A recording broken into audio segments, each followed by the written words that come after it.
ನದಿಯ ದಂಡಿಗೆ ಕೆಲವೊಂದು ಮೀನುಗಳಿರ್ತವೆ, ಅವು ಈಸಾಡ್ಲೇಬೇಕು, ಅವು ಸತತ ಅಂಜಿಕೆ ಇರುತ್ತೆ. ಮಾಡಿ ಮಾಡಿ ಮಾಡಿ ಹೋದಾಗ ಒಂದು ತಾಸಿಗೆ 1 ಕಿಲೋಮೀಟರ್ ಹೋಗ್ತಾವೆ, ಯಾಕಂದ್ರೆ ಅವು ಸೆಕ್ಯೂರಿಟಿ ನೋಡ್ತಿರ್ತಾವೆ ಸರ್. ಇನ್ನೊಂದು ಮೀನು ಒಂದು ಹರಿವಿರುತ್ತೆ, ಜೋರಾಗಿ ಹರಿವಿರ್ತದೆ, ಅಲ್ಲಿ ಜಂಪ್ ಮಾಡುತ್ತೆ ಅದು. ಈ ಜಂಪ್ ಏನಿದೆ ಅಲ್ಲ ಸರ್, ರಿಸ್ಕ್. ಈ ಜಂಪ್ ಮಾಡುತ್ತೆ, ಜಂಪ್ ಮಾಡಿದ್ಮೇಲೆ ಅದೇ 1 ತಾಸಿನಲ್ಲಿ 100 ಕಿಲೋಮೀಟರ್ ಹೋಗುತ್ತೆ. ಅದು ಸುಮ್ಮನೆ ಮಾಡೋದಿಲ್ಲ, ಅದು ಆ ಹರಿವೇ ಕರ್ಕೊಂಡು ಹೋಗ್ಬಿಡುತ್ತೆ. ಹಿಡಿತಾ ಸರ್, ಪ್ರವಾಹಕ್ಕೆ ಸಿಗಾಕೊಳಕ್ ರೆಡಿ ಇದೆ ಮೀನು. ಅಂದ್ರೆ ರೆಡಿ ಇದೆ, ರೆಡಿ ಇದೆ, ಸದೃಢ ಇದೆ.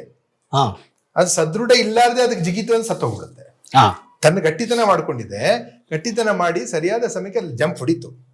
ಹೊಡೆದ ತಕ್ಷಣ ಇಷ್ಟು ದಿವಸ ಎಫರ್ಟ್ ಹಾಕ್ಬೇಕಿತ್ತು ಸ್ವಿಮ್ಮಿಂಗ್ ಮಾಡ್ಲಿಕ್ಕೆ, ಹೌದಾ ಸರ್? ಬಟ್ ಈ ಸದೃಢ ಮಾಡ್ಕೊಂಡು ಅಲ್ಲಿ ಜಂಪ್ ಹೊಡೆದ ಮೇಲೆ ಎಫರ್ಟ್ಲೆಸ್, ಅದು ಆ ಕೆಲಸನೇ ಎಫರ್ಟ್ಲೆಸ್, ಸುಮ್ಮನೆ ಕರ್ಕೊಂಡು ಹೋಗ್ಬಿಡುತ್ತೆ. ಅದು 1000 ಕಿಲೋಮೀಟರ್ ಹೋಗುತ್ತೆ. ಇದು ಜಂಪ್ ಏನಿದೆ ಅಲ್ಲ ಸರ್, ಅದು ಪಾಡ. ಇದು ರೈಟ್ ಟೈಮ್, ಇದು ಜಂಪ್ ಜಂಪ್ ಜಂಪ್ ಧಡ್ ಅಂತ ಜಿಗಿದ್ ಬಿಟ್ರಿ ಅಂದ್ರೆ ಎಫರ್ಟ್ಲೆಸ್ ಆಗಿ ನೀವು 100 ಕೋಟಿ ಮಾಲಕರಾಗ್ಬಿಡ್ತೀರ. ಅದು ಬರೋದೇ ಸರ್, ಅದಕ್ಕೊಂದು ಸಮಯ ಇರುತ್ತೆ. ಅಲ್ಲಿವರೆಗೆ ಕನ್ಸಿಸ್ಟೆಂಟ್ ಆಗಿರ್ಬೇಕು.